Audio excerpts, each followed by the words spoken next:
Miubos ang gidaghanon sa mga kaso sa cybercrime sa tuig 2025. Sumala pa sa Philippine National Police Anti-Cybercrime Group tungod sa mas lig-on nga kampanya batok sa digital fraud ug online scam.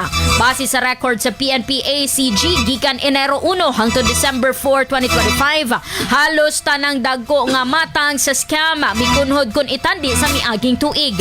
Ang online selling scams ni ubos gikan sa 3,025 ka kaso sa tuig 2024 ngadto na lang sa 1,525 sa tuig 2025.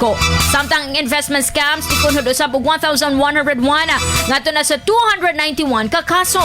Luyo sa pagkunhod sa kinatibuk-ang numero, giingon sa PNP nga padayong gihapon ang pag-uswag sa mga pamaagi sa cybercriminals, ilabi na sa job ug task scams, online loan scams ug impersonation scams. Gani gisa pa siguro sa PNP nga mas paligunon pa ang anti-cybercrime campaign sa 2026 ug gihangyo ang publiko nga magpadayon sa pagbantay aron malikayan ang online nga pagpanlimbong.